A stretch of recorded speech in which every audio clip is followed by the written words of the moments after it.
Today we are arguing whether we should have 4 days of school or 5.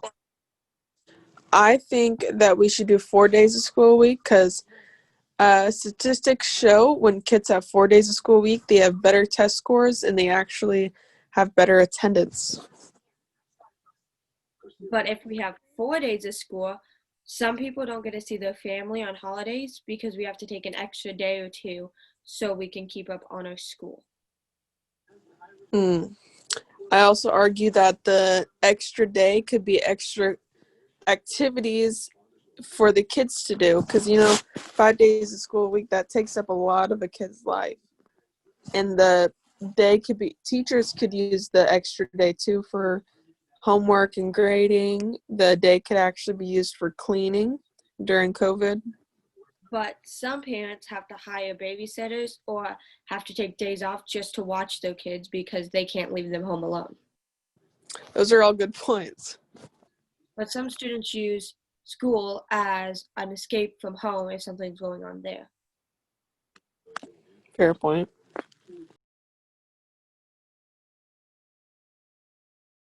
Hi, my name is Zane Biondi, and I believe that we should extinguish murder hornets. My name is Connor, and I believe we should have kept the murder hornets alive. Zane, would you like to start the debate? Yes.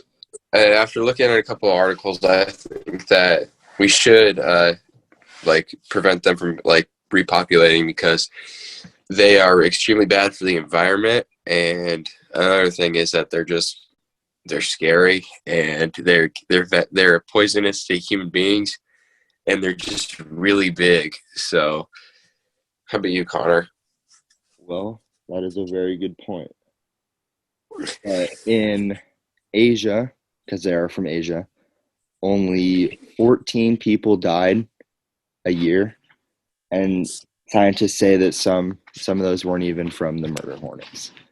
I believe we should have kept them alive, but we should have secured them, and we could have tested them. We could have seen why they're so big or why they destroy beehives.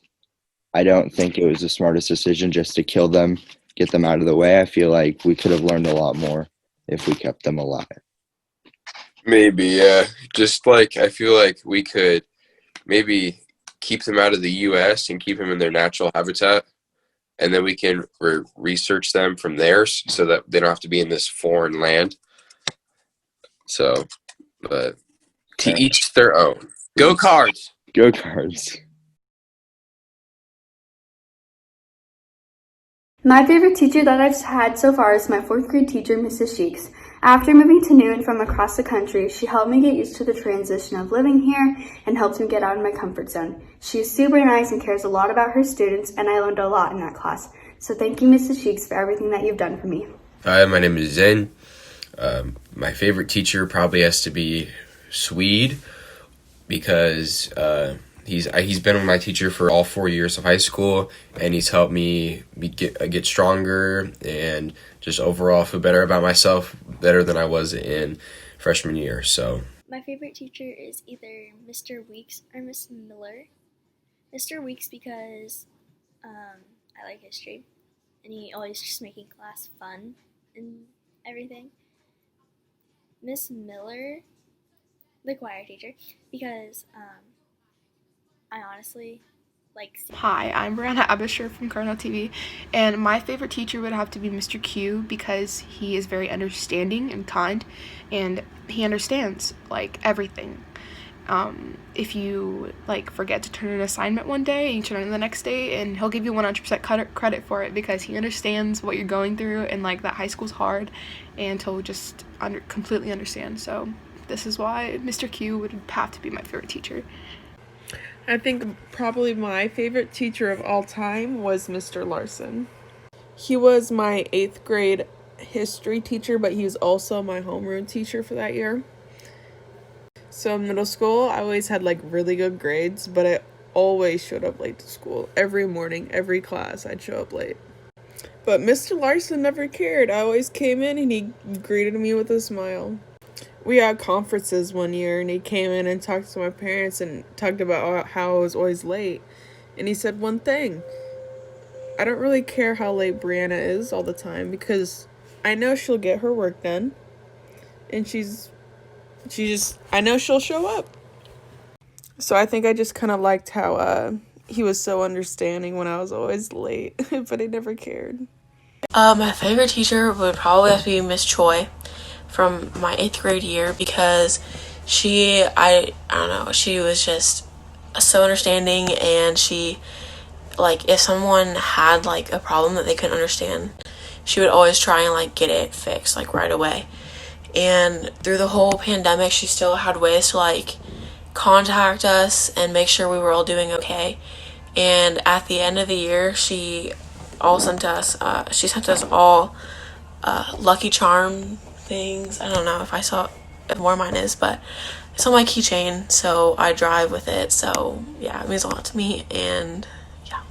My favorite teacher is a teacher that I had last year in 8th grade, Mr. Keeker, because he's really funny and just like really easy to learn from. Like, his way of teaching, I feel like, is just really easy to understand, and he's super funny, and his daughter has the same name as me. My favorite teacher was probably Miss Wagshaw. She was my enhanced DLA teacher in 8th grade because she was really patient, and she liked reading all my stuff, and she connected with us and made sure things stayed fun, but also that we still learned. So my favorite teacher is Miss Lewis because she's a very nice person to be around, and she makes pre-algebra really fun and wanting to like learn it. Whenever like you're stuck on a problem or like when you don't know how to do something, she tries so hard to like get you to learn it and make sure you know what you're doing. Mr. Haug is my favorite teacher. He's good at keeping his classes fun and entertaining, and he's very encouraging and always there to help his students. So thank you, Mr. Haug, and I hope I have more classes with you in the future. My favorite teacher is Weeks because he makes class fun and enjoyable and makes global studies more interesting. My favorite schooling teacher is probably my kindergarten teacher, Miss Bartello. She was super nice, and my kindergarten class was super fun, so whenever I think about my favorite teacher, I think about her. I would have to say that my favorite teacher is Mr. Behrens, mostly due to the fact that his class is the first class I have in the day, and because he's actually helping me get better at playing my musical instrument. Hi, my name is Kay Denning, and I'm a freshman at Newton High School, and I would have to say that my favorite teacher is Mr. Larson from Berg.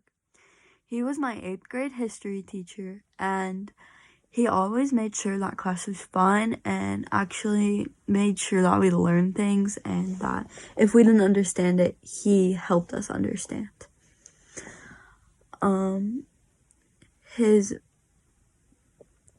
My favorite thing to do in his class was, like, guess a song. I don't remember what he called it.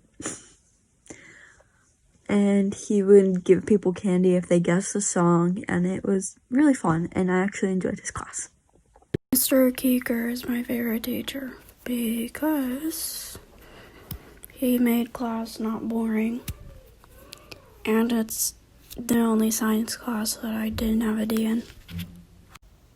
Hi, my name's Landon, and I think my favorite teacher has got to be Mr. Briggs. And why is because he's really funny, and I enjoy being in his class. My name is Shelby Miller, and my favorite teacher at the Newton High School is Mr. Weeks because he always makes class fun, and he's just really hyper.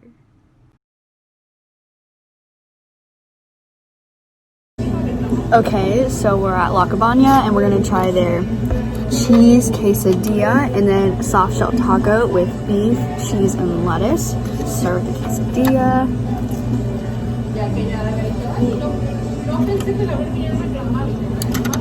It has the perfect amount of cheese in it, and I like the way that the tortilla isn't too crispy, but it's not too soft either, so I like that. Okay, so now we're gonna try the soft shell taco with beef, cheese, and lettuce. So I'm gonna go ahead and that.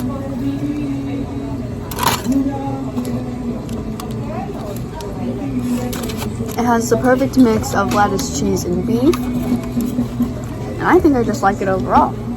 Okay, so now that I finished eating, I would give the food a 9 out of 10, and I would also give the service a 9 out of 10, and I highly recommend giving La Cabana a try.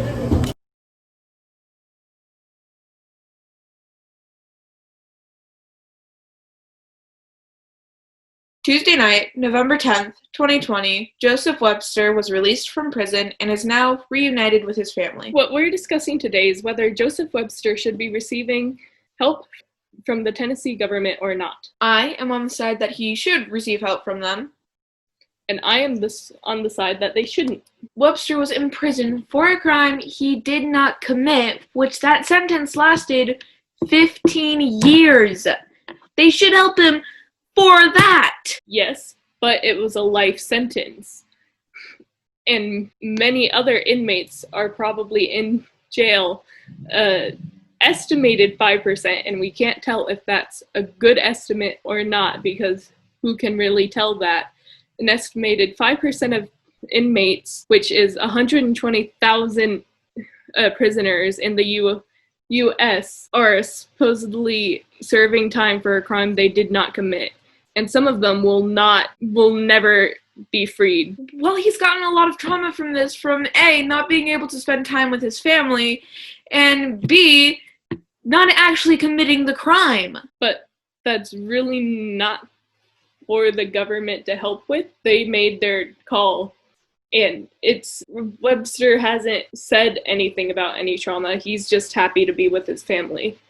He's glad to be reunited with them, and he's hasn't said anything else. Well, the least they can do is give him restitution for the amount of time he was there. They owe him that money. Yes, but a state has the right to decline a restitution if it's not, what am I looking for? Not accepted or not requested within about a month. They can decline it, and and Joseph Webster hasn't said anything about asking for restitution. So it's not up to the government to decide that. It's up to Webster to know to do that. They should still do something for him. How are they supposed to do anything for him when Webster hasn't asked for anything? They can still do something for him, just as in, I'm sorry. Or we're sorry. I actually do think that the government should do something for him. I mean, he was in there for a long time, and it wasn't something he did. Yeah, I agree with you. He was in there for 15 years. That's not going to look good on a resume. You can't get that back, and it's going to be very hard to get over. Plus, think of all the amount of time that he's been away from his family. Mm-hmm. I mean, that's going to put a lot of pressure on him to do better. Mm-hmm. Or maybe even try to push himself further. Mm-hmm. And from what I understood, his mom's been fighting to get him freed since he got arrested, basically. So she's put a lot of time and effort into it, and his attorney has really fought for him. Thank you all so much for listening to this debate.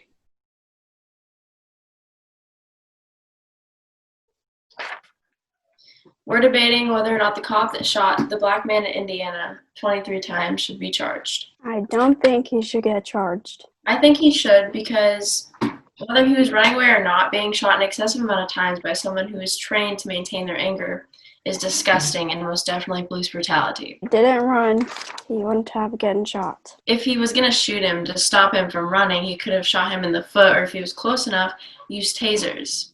A good point. I agree with Avery. I don't have the right to take anyone's life unless they're alive. Hello, today I'm going to teach you how to fold a blanket.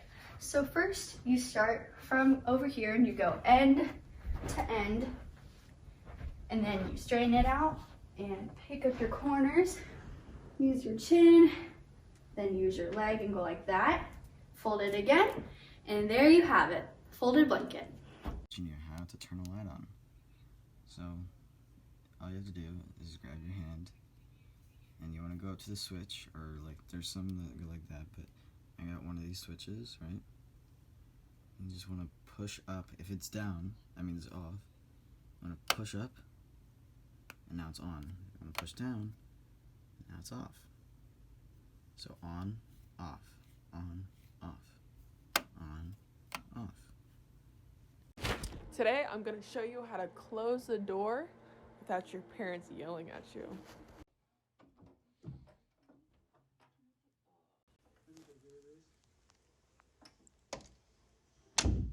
I don't know, that was pretty loud. But My name is Shelby Miller, and I'm going to show you how to properly tie a shoe.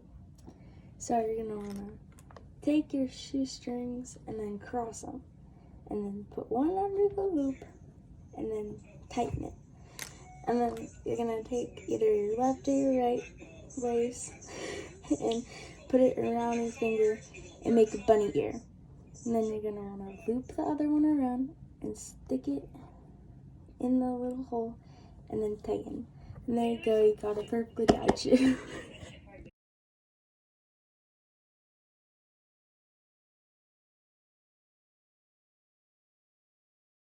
Do you think Trump should or shouldn't back down from the election? Me and Emma think he should. Me and Addie think he shouldn't. Biden is already over the maximum of votes to like win the election, and even if they do a recount, I feel like he has like more than what he needs to win the election, I guess.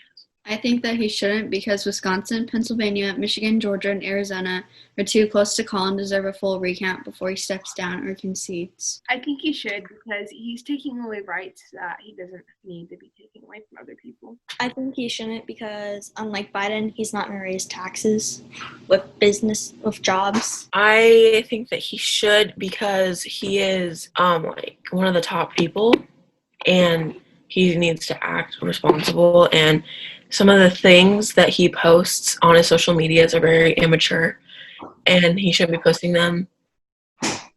And he needs to like take a chill pill and not post some stuff on Twitter that he does. I think that he shouldn't because some of the systems used in several states used to count and tally ballots are allegedly had errors. I think that he should because you'd think by now that like he'd be fed up with all the hate that he's getting for the things that, like he said, like Emma said, is happening to him. So I think he shouldn't because if we had Biden's going to take away our right for arms and Trump's not.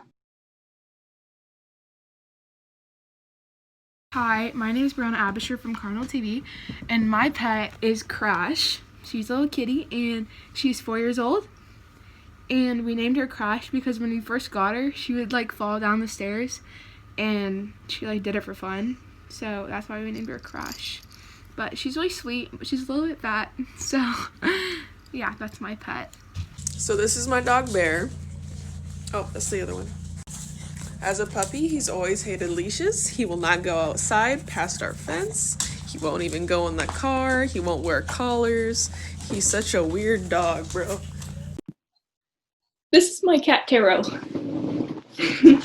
He's about 2 years old. Please stay still. He's about 2 years old, and he was a stray before my sister found him. He probably won't stay still long enough to show you this, but he has 2 different colored eyes, and one of them is fogged over.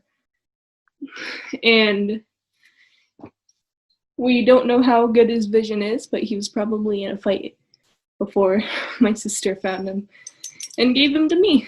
So, I would like to say that he's a very sweet, adorable whale baby and he never causes any trouble, but he's the exact opposite of that. But that's okay because no tarot deck would be complete without the devil. Hey, I'm Oaf, and I am going to be showing you my pet. I don't really know if he's a pet. We're just going to consider him as a pet for today. This is Narky, my beta fish. He is blue. I wonder, yeah. And I got him in September. Don't even remember the date, but I remember it was in September.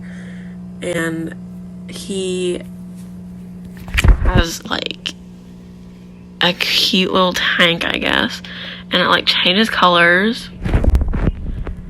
It kind of vibes with the colors.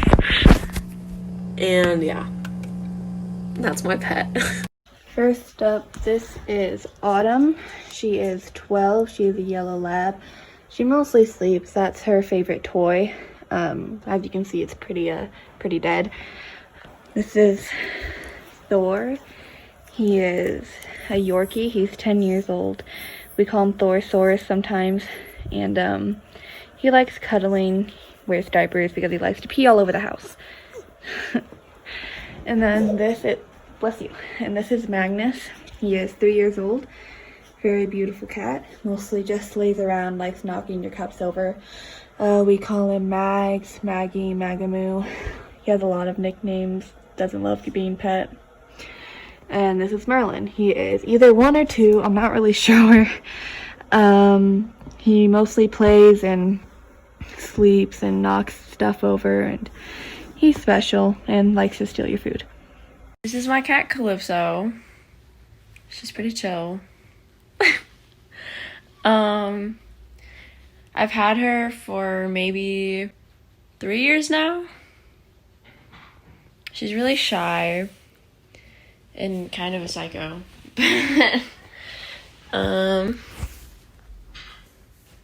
Yeah. She's a calico and she sleeps a lot. This is my pet. He's my favorite pet because he's orange. And because orange is my favorite. Hi, I'm Olivia, and this is my doggo, Lily. She's a pit lab. She is 3,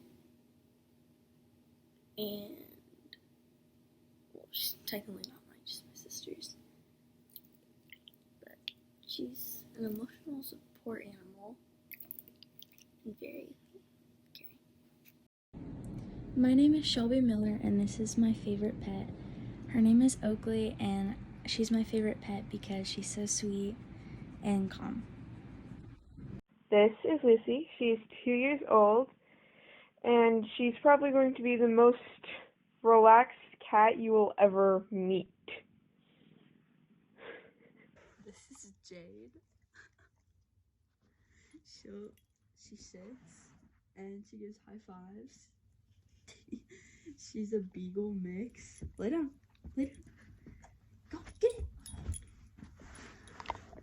My name's Connor, and this is my dog Kaiser. He is a boxer. He likes to be outside. And, he's fun. He's energetic. He doesn't really listen that well, but he's still learning, so. He is about 3 years old, and he just got done with puppy school. This is Dozer. He is my English Mastiff. I've had him since I was about 9, so he is 5 years old. He's very playful. He loves to sleep a lot, so whenever you see him, he probably most likely be sleeping. He's a very fun dog. He likes to run around, he likes to play, and he loves to chew up towels. Hey everybody, my name is Zane. This is my dog Snickers. He's a Chihuahua wiener dog. A little thing about him is that he has a collapsed trach, so every time he runs, he sounds like a pig. This is Trip. He has one eye. The reason for that is because he had cancer in it, and his past owners didn't want him, and so we took him, right? So, and he's been a great blessing. He's about 9 years old. Come here, Tubby. This is Isaac. He's a big kitty. He likes being held like a baby. My mom's favorite. He's super old. I think he's like 11 or 12. But yeah, he's just a lovey buddy. Except for he doesn't want being held right now because he wants to get out of here. So, see you guys later. I'm Jordan Depp. I'm Sasha Hernandez. Hey, Denning. Landon. And we are debating whether or not to use the COVID vaccine. So let's hear the con side opinion first. Moderna, they conducted a trial of 300,000 patients, and half of them receiving the vaccine and half of them receiving, which has a shot of saline that does nothing. because it was a test. Half got the vaccine and half got something they were already trying. They were wanting to see how effective the vaccine was against how effective what they were already trying. A final analysis of the phase 3 trial of Pfizer's coronavirus vaccine shows it was 95% effective in preventing infections even in older adults and caused no serious safety concern. Which could help lower the numbers of deaths and cases. Yeah. It could slow down the spread of the virus, hopefully getting us into a more calm state. Vaccines have saved humanity from countless scourges, including measles, polio, and smallpox. But the process producing a safe, effective vaccine is necessarily painstaking as the risk of harm is real. So basically, a lot of people could also die from the vaccine if it doesn't work. Well, that's how all vaccines started. I mean, when the flu was a pandemic and they were trying to find vaccines, they couldn't be certain right away. But right now, we have a pretty good percent of people who is actually helping prevent. And I mean, either way, they could just die. You could get COVID and die, or take the vaccine and die.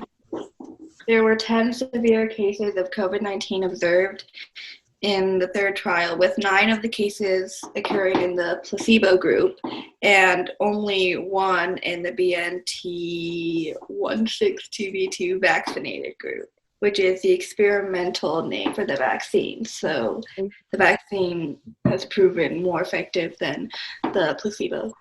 One of the 120,000 doses that accidentally contained the live virus, some 40,000 inoculated children contact from a mild form of the disease. Dozens more children get stricken by the vaccine to prevent, as do 100 other people who pick up the virus other than children. 94% safety. Whole process is kind of trial and error, and we're pretty close. But no vaccine is 100% effective. Not even any of the flu vaccines, measles. They're just in hopes of preventing, and they do help stop the spread as much, especially when we have outbreaks at least once a year. So I think the best the vaccine will do is, I'm not saying that it's going to be super effective, more so that for the people that it does work on, that's more people that aren't spreading it. I have most side effects of the vaccine are mild, such as the soreness or swelling or redness at the injection site. Some of the vaccines, the COVID vaccines, are associated with fever, rash, or achiness. Serious side effects are rare. But if you get the vaccine, you might or might not get those side effects from it. Oh yeah, you might get a rash or a fever, but at least you're not getting a severe cough, breathing problems, stuffy nose, throwing up, headache for 2 weeks or more, depending on your age and gender, how long COVID affects you. So I think I would take a rash and a headache over 2 weeks of... There is one thing. The vaccine is given in 2 doses, 28 days apart. So I don't know if that affects anything or not. Well, I'm pretty sure if everyone just stayed in their house for 2 weeks, and if they left it, they get arrested or press charges. You okay. People need the virus to just naturally go away. Okay, well, people, they need to go to the store, they need to go to the bank, they need to go to appointments, okay? Hey, and wearing masks, I guess, isn't completely effective, and though people are being forced to wear masks, not everyone is listening, and I don't think you can literally convince the whole country to stay in and wear masks. We just literally can't, and we also can't arrest that many people. So maybe we do that, but also with the vaccine, so that if people do go out against being told not to. At least then we'd have maybe a chance to keep the spread still low, because nothing we do is going to completely stop it. And we've said that from the start to stay in your house and wear masks, but it hasn't affected anything because there's still people doing the same thing they were before COVID started. Yesterday, I was driving to go get coffee, and these people were walking their dogs with masks on. Well, then they're smart. But that's not everyone. You can't. This is America. People think it's their right to not wear a mask, which is dumb. But anyway, the point is we cannot convince people to want to stay in their house or wear masks. It's just not. And Zuma, there's a clinic, and they're taking people's blood who've had the COVID or the coronavirus. The coronavirus. They're taking blood from people who had COVID and putting it in people who currently have it in hopes that it will work against each other. I'm pretty sure sometimes people don't even realize they have the virus, because a lot of people can be asymptomatic where they don't get the symptoms at all, and so therefore they're going out in public and doing things without even knowing that they're spreading the virus. But if they social distance and wear their mask, it might not affect as much. But which is exactly my point. Well, some people don't wear masks, and they could have the virus. They could have no symptoms. I think that if the vaccine has a higher working percentage rate, then it should be Let's look at COVID. required for people who have certain jobs where they're getting close to people, for kids who are going to school. Stores just need to make it required, and if you don't have your mask, stay out. Some of the symptoms are like just basic flu symptoms or cold symptoms. Yeah, but if you have a cold or a flu, you would stay inside anyways, right? Fatigue, muscle and or body aches, headaches, no loss of taste or smell, sore throat, congestion or runny nose, nausea or vomiting, trouble breathing, persistent pain or pressure in the chest, new confusion. It is 10 times worse than any normal cold or flu. So like I said before, I'd rather have a fever and headache from the vaccine than that for weeks. I was kind of pro the whole time. It should just be a choice. If you don't want the vaccine, or like some people have like heart diseases and stuff, and the medicines and the vaccines can't really be mixed together. I think that only for some people it should be required, and I think that we should be starting to distribute it, because right now, since January, the cases have gone up so much. There's been millions of deaths and millions affected. The vaccine could help out a lot. Like, even if it doesn't do much, it could help a little bit.